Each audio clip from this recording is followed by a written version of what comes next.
اچھا، اس کے بعد جس صفت کا ذکر فرمایا ہے وہ ہے اقامت الصلاۃ، الذین یؤمنون بالغیب و یقیمون الصلاۃ، کہ وہ لوگ جو غیب پر ایمان رکھتے ہیں، و یقیمون الصلاۃ، اور وہ نماز قائم کرتے ہیں۔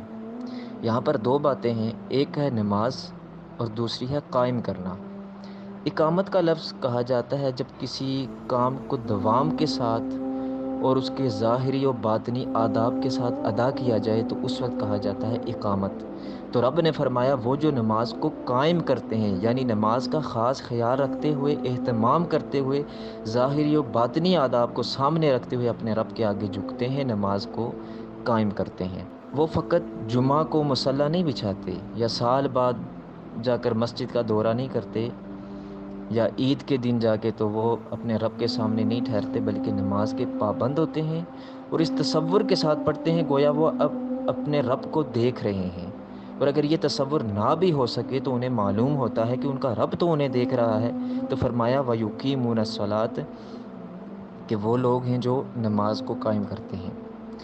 اس کے بعد جو تیسری صفت متقین کی ذکر فرمائی، اگر میں تفصیل میں جانا چاہوں تو بہت زیادہ اس کی تفصیل آ جاتی ہے، اور نماز کی جو شرائط ہیں، جو نماز کے آداب ہیں، جو نماز کی فضیلتیں ہیں، تو اس کی بہت تفصیل آ جاتی ہے۔ میں فقط مختصراً جو آیت کے کنسپٹ میں باتیں آ رہی ہیں وہی بیان کر رہا ہوں۔ اگر آپ میں سے کسی کو ذوق اور شوق ہوا تو انشاءاللہ میں اس کو الگ سے بھی پڑھا دوں گا، سکھا دوں گا، بتا دوں گا، لیکن یہاں پر چونکہ سب نے سننا ہوتا ہے تو یہاں پر میں وہی بات کروں گا جو جسٹ آیت کے کنسپٹ میں آتی ہے، جو اسی کے متعلق ہے۔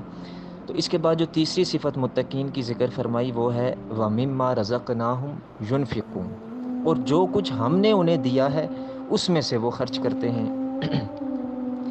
یہاں پر بھی دو باتیں ہیں، رزقناہم، جو رزق ہم نے انہیں دیا ہے، سبحان اللہ، اس پہ آپ نے شاید کبھی غور نہیں کیا ہوگا۔ رزقناہم، جو رزق ہم نے انہیں دیا ہے، ینفقون، وہ خرچ کرتے ہیں۔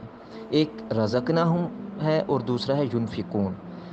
اب یہاں پر رزقناہم فرما کر انا پرستی اور تکبر کی جڑ ایک ہی لفظ میں کاٹ دی، کہ اپنا مال و متاع، یہ جائیداد و گاڑیاں دیکھ کر کہیں یہ نہ سمجھ لینا کہ یہ تمہارا ہے، بلکہ فرمایا رزقناہم، جو ہم نے انہیں مال و متاع دیا ہے اس میں سے وہ خرچ کرتے ہیں۔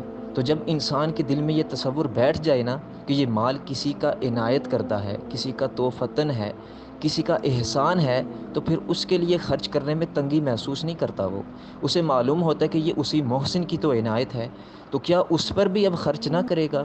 تو اتنا ناشکرا نہیں بن سکتا۔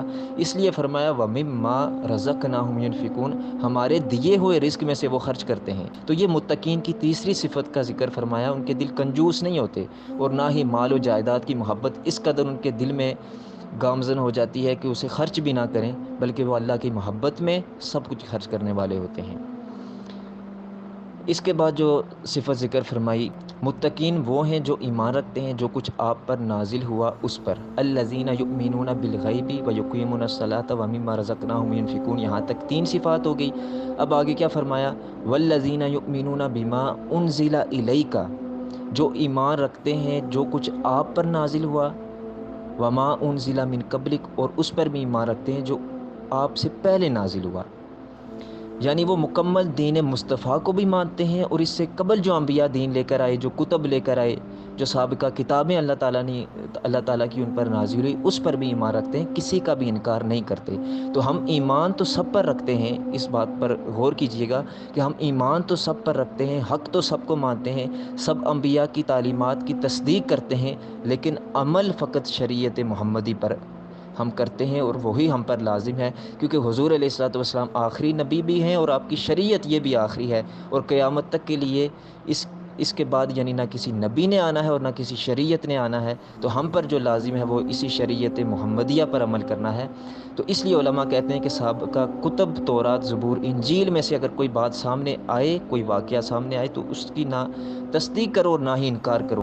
اس کے بعد آخری صفت کا ذکر فرمایا جو کہ فی الحقیقت اور نفس الامر میں بھی، یعنی کہ اگر آپ اس کو دیکھیں گے تو وہ ہے بھی آخر میں، اور یہاں بھی رب نے اسے آخر میں ہی ذکر کیا، فرمایا وَبِالْآخِرَةِ هُمْ يُوقِنُونَ، کہ آخرت پر بھی وہ یقین رکھتے ہیں۔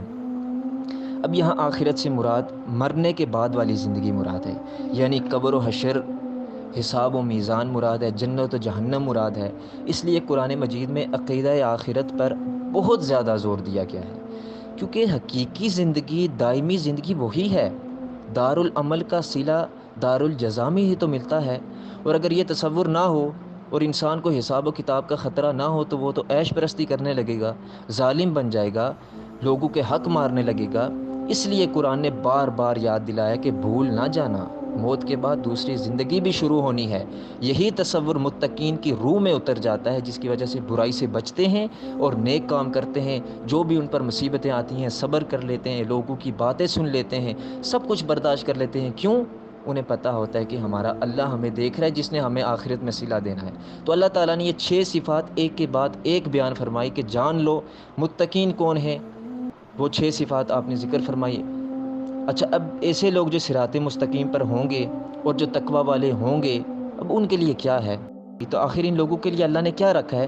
تو آیت کے آخر میں رب نے فرمایا اولئک علی ھدی من ربہم، یہی وہ لوگ ہیں جو اللہ کی طرف سے ہدایت پر ہیں۔ سند فراہم کر دی، سند ڈکلیئر کر دی اللہ تعالیٰ نے، جان لو کہ یہی وہ لوگ ہیں جو اللہ کی طرف سے ہدایت پر ہیں۔